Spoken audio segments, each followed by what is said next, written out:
Hello everyone, Calamity here, and today was a live special program day for Genshin Impact 3.5, and today I'm taking a look at the brand new characters coming in 3.5, which is going to be the long-awaited Dehya, as well as Mika in the second half. So before we dive into Dehya's abilities here that they're going to showcase, I know Dehya is kind of a controversial topic these days because apparently I haven't seen the leaks or played them myself. But in the beta testing, she was, at least from what I hear, she was said to be like sort of, in a weak spot, not that impressive. And to be honest, I actually think that's okay. Really, like not every DPS in the game needs to be doing a million, damage in the thumbnails or like 100k, whatever. Like if she is a sub DPS or even just, not as strong, if she's like another, let's say Yoimiya in terms of damage, she's not Hu Tao or whatever, I think that's fine. We have no way of knowing what the damage multipliers are for any of her skills right now, so we can only speculate until she's actually out and I actually get to try her. The second thing about this character that we all know now, it's kind of been out there if you haven't heard, she's going to be in the standard banner in 3.6. So if you want to save your gems, and pull her on a standard banner pull, like when you're, or lose a 50-50 to her, you could definitely just skip this banner and save yourself some wishes slash gems that you could be instead using on a newer character if you want to. It's totally up to you. I'm not saying don't spend them or spend them, but you should know that she's going to be on the standard banner. I don't know about her signature weapon. I don't think so. I also hear people saying, oh, she's on the standard banner now, she's probably going to suck. Not true. Hey, Tighnari was also moved to the standard banner right after his initial one in 3.0, and guess what? He's a really strong character. Tighnari is not bad in any way. I do think he probably got like a mixed reception at the beginning of his release because not a lot of Dendro options were out yet. Now that people have sort of figured out the element, what units are good for them, and you have way more options now when it comes to Dendro deep sub DPSs and supports. I feel like Tighnari is in a very, very strong spot. Definitely underrated. So just because she's going to standard does not mean Dehya is going to suck or that she's underrated. We don't know until we actually try her out for ourselves in 3.5. And even then, you still got to give like the community time to figure out, hey, maybe she has like a teammate that she could really synergize like really well with. Or maybe, there's a new artifact set or a weapon that could be really good on her. We don't know. I know I ranted for a bit there, but let's actually take a look at the character herself. Did you see her punch stuff? Dehya wields a claymore in combat and carries a pyrovision. She uses fiery attacks to leave enemies smoldering in her wake. Literally smoldering. Now, I know I'm going to be pausing a lot. Sorry, live reaction video here. When I'm recording. But anyways, Dehya, we know that like Claymore users are slow attacks but hard hitting, but even when she's using her fist, it does look like it does have quite a wind up and a charge like time. So it looks like if you are going to be using her as a main DPS, just from initial reaction, it looks like a shield might be the way to go. Otherwise, you're going to be getting stunned out of it. Just like her. Totally. In battle, Dehya uses her elemental skill to create a fiery sanctum field. When an opponent within the field takes damage, it'll unleash a coordinated attack, dealing AoE pyro damage to them. Nice. So, looks like So it looks like, sorry to interrupt you, Albedo. It looks like her skill is going to be good for groups of enemies, or just her playstyle is very suited for groups of enemies rather than for a single target. And yeah, that's good. Sounds good on paper. Her animations also look really smooth, and I really like the attack animations. Just throwing that out there. this ability will be really good for swapping characters and creating elemental reactions. Also, active That is characters true. within this field have their resistance to interruption increased. Oh. When such characters take damage, a portion of that damage will be mitigated and taken by Dehya instead. She's so... See, now that right there is an interesting mechanic, because now you kind of... She is the shield, right? So her field reduces interruption to damage, which is... That's basically what you use the shield for, other than, actually absorbing damage. But it reduces your interruption resistance. Or resistance to interruption, sorry. And now Dehya will take damage for your team I'm assuming you have to be in the field, right? That's what they said. So when you're in the field, she'll take damage. That's actually an interesting mechanic. She is the shield. She is your tank, and she can set up elemental reactions. So it might be like a sub DPS here, where you want to set up, elemental mastery, so she can help you vaporize or reverse melt, stuff like that. Seems kind of interesting, honestly. Brave. I'm kind of worried that Dehya could easily find herself in a tough spot. Don't worry too much. There's a limit to the amount of damage that Dehya can take for her teammates. Besides, when her own HP is low, she can also rely on her own passive talent to recover HP. Awesome. Two things, good, because you wouldn't want your Dehya just to die off field from taking too much damage now.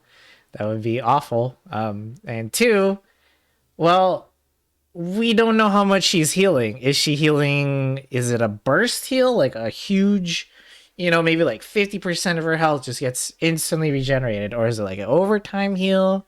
How much is it? We won't know until we test it out. So, well, that does sound nice on paper. We need to see how much it's actually healing. Sounds like Dehya's pretty tough. And she has boundaries, which is healthy. Well, she is kind of a legendary mercenary. I think that comes with the job. Alright, let's move on to her burst. When Dehya unleashes her elemental burst, she casts her claymore aside Good animation. and enters the blazing lioness state. Rawr. Epic. While in Okay, this state, we don't need that Dehya will use commentary. her fists to unleash quick attacks on her opponents, dealing considerable pyro damage. When the skill's duration ends, she will finish it with a stylish flying kick. Ha! Okay, first of all, I don't need that side commentary from the voice actors, but thanks. Second, I can see why people were calling her the Pyro Ito or whatever nickname you guys want to give her. For cool animation on the burst. And again, they're using interesting wording here because it just says considerable pyro damage. Like, okay, what does, how does that mean? We don't know again how much damage boost she's getting. Is it also based off her HP scaling? Is it based off her defense? We don't know until we actually see the character, but just as a initial reaction to this character's kit, it looks cool on paper, and she looks like a very fun character to play as. Nice. Yeah, nice, right? And last but not least, she has an exploration talent. During the day, which is from 6 a.m. to 6 p.m., the movement speed of party members is increased. Yeah, no, that makes sense, lore-wise. That's actually not a bad passive talent. More movement speed, faster exploration stuff. That's actually really good. No complaints. And I believe there was a character, I think Rosaria has a passive talent where you move faster at night.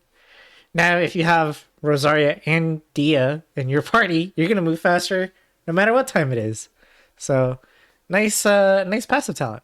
All right, let's check out Mika's abilities next. I just figured we'd do both Dehya and Mika in a single video since this whole program has been kind of short, and I'm gonna do a little bit of rant on the character, both characters as well as a summary when we're done here. To grow. For sure. All right, let's check out Mika putting his variety of skills to use in combat. As a support role for the Knights of Favonius, Mika has learned a variety of methods for assisting his teammates in combat. When he uses his elemental skill, he'll attack the enemy with his crossbow, increasing his teammates' attack speed and physical damage. Okay. First of all, weird that you're using Yoimiya in this clip to demonstrate his skill. While Yoimiya does appreciate attack speed, you're increasing... Wait, does it say? Well, I guess it's just attack speed with the skill. And then if we remove the subtitles here for just a sec, it says elemental skill hits multiple opponents. It will also give them increased physical damage. So Yoimiya is literally only getting the attack speed buff from this thing because you just saw her activate her skill. For those that don't have Yoimiya, she automatically converts all of her attacks to pyro damage. So the attack speed is nice, but the physical damage is literally doing nothing for her in this clip. It's really weird that they would showcase that. Damage. Heck yeah. And when he uses his elemental burst, Mika recovers HP for his teammates and gives them a special status effect. Wanna guess what it does? It says help regenerate HP.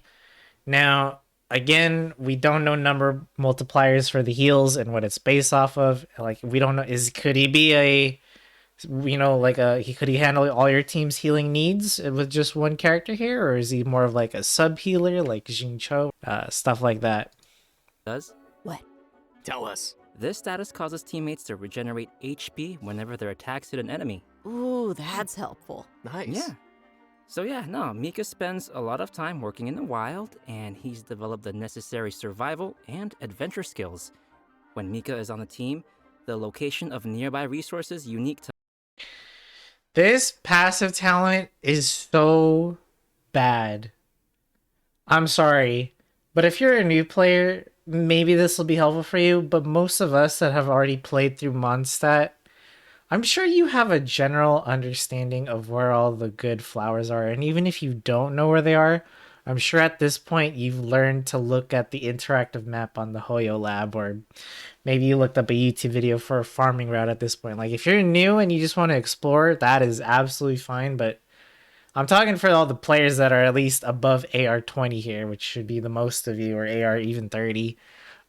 Most of y'all have, all the AR 50 plus people out there, you probably have already built most of your Mondstadt characters, at least the ones that you're interested in, or at least if you haven't, you know where to get their stuff. But this talent in particular, super, super disappointing. I'll just say that. Stat will display on the minimap, increasing the team's ability to find necessary resources while adventuring. Wow. Yeah, I can see he has a lot of support skills. Yeah, it's always good to have a reliable member on the team. So, let's talk Now here's the other big L. Before I talk about the banners, I just want to say that his attack animations are, again, really, really cool, but the fact that he is a support character means you're probably not going to use them. Like, he has a book, which made us think he's a catalyst, but he actually uses his pole arm, and in his attack animations, sorry I didn't show them, but he also shoots a crossbow. First character to do that, by the way, or at least playable character to do that. Cool animations, once again, wasted on a character that you're probably not going to do them on. Very, very strange. Second part, why is he in a banner with two cryo main DPS characters that isn't Eula? Why isn't Eula in this banner? He is literally a physical damage support. Something else I want to talk about is, for all of you Bennett C6 doubters or refusing to send him to C6, if this dude ends up being really good and his buffs are significant that you can actually replace a Bennett in your Eula team with Mika, and you might just do it anyways, what is holding you back from ascending your Bennett to C6 at this point, right? Like, you can ascend him, I think. Is there any other team I'm forgetting about? If there is, let me know, because like Raiden's Shogun, you don't gotta worry. Raiden's Elemental Burst doesn't get overridden. Yoimiya, you don't have to worry. Already that thing, and she's already Pyro. I am having trouble coming up with a character, chat. If there's some team that you still think needs a C6 Bennett after this dude's out, let me know in the comments. That being said, really, really weird choice from Hoyoverse here. I understand that Ayaka probably just had the most recent event where we saw her in a new outfit, so maybe they want to give those people a chance to actually pull for her now. Really weird still. Shenhe, we understand, hasn't been in the banners for over a year now by the time this is out. So understandable that she's here now. But at this point, Hoyoverse, put a third banner, or replace, in my opinion, if I had to replace one of these characters, Ayaka with Eula, or Albedo with Eula, because it makes zero sense for her to not be here when they clearly have a support that was designed for Eula in the banner right now, or at least in phase 2. The second thing I want to question is why Dehya is going into the standard banner so soon. I feel like Dehya is already, like, again, still such a new character. Not that I'm complaining she's going into the standard, because, more 5 stars in there, the better. Just that I feel like other characters have higher priority or should be added instead. For example, I think Venti, Child, Klee, maybe Zhongli at this point, and their respective weapons should already be in the standard banner. I feel like they're so old by this point. Like, if Venti were to get a rerun banner now, that's going to be like his, 5th or 6th banner at this point? I'd rather have a rerun for a more recent character, which we are getting, and, you know, give the spotlight to some other characters that, you know, it takes so long for them to come back into the banner. Like, I guess we can now say Eula. It's been a minute, right? Really, really weird changes coming from Hoyoverse here. Dehya initially does look cool. Again, animations look great. Fighting with her looks very, very satisfying. Mika, well, not much of a fighter, but a much needed support, you know, for the archetype of physical damage that hasn't been given any love since since maybe Pale Flame was added and Eula was added to the game, right? But it's been a minute, and it's nice to see that Hoyoverse hasn't forgotten about physical damage in the game. It is still a viable team. Hopefully, Mika is able to do what Farazan has done for main DPS Animo characters. But again, you know, I've just been repeating myself the whole time, but time will tell when we actually get our hands on these characters, look at their constellations, their passive talents, their multipliers, and all that stuff on their skills, which I plan to do on this channel, by the way. If you like the content, don't forget to subscribe. But that is going to do it for me. Let me know what you guys think about these two new characters in the comments below, and I will gladly read all of them and reply to y'all. I'll see you guys in the next video. Bye-bye.